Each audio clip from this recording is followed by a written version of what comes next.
Sir আমার কাগজপত্র মেধা সবই ঠিক আছে, তাহলে আবার চাকরিটা কেন হইব না? কারণ তুমি মুক্তিযোদ্ধার নাতি বা বংশধর নয় তাই, কিন্তু মুক্তিযোদ্ধাদের নাতিরাই কেন চাকরি পাইব? মুক্তিযোদ্ধাদের নাতি পুতিরাও পাবে না, তাহলে কি রাজাকারের নাতি পুতিরা পাবে? সেটা আমার প্রশ্ন, দেশবাসীর কাছে প্রশ্ন।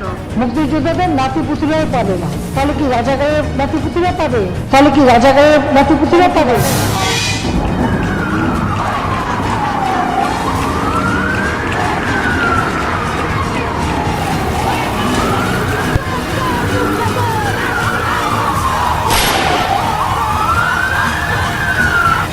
Breaking news. এদিকে বাংলাদেশের সকল স্থানে চলছে শিক্ষার্থীদের ও জনগণের এক দফা আন্দোলন। এটি ঠেকাতে সরকারের 5 কুকুর তথা পুলিশ নির্বোধ বিবেকে গুলি চালাচ্ছে। চলুন দেখি সরকার কি বলে। শেখ হাসিনা পালিয়ে গেছে, শেখ হাসিনা নাই, শেখ হাসিনা চলে গেছে, শেখ হাসিনা পালায় না। আরে বাবা ওবায়দুল কাদের, তাড়াতাড়ি হেলিকপ্টার রেডি করো, আমার তো এখন পালাইতে হইব, দেশে আর থাকতে পারবো না, নইলে জনগণ আমারে জুতা দিয়ে পাছা লাল করে দিব।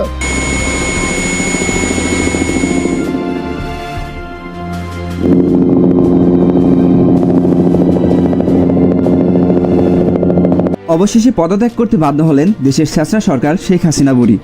তার পাপের সাম্রাজ্য একদম শেষ। কি হবে তার?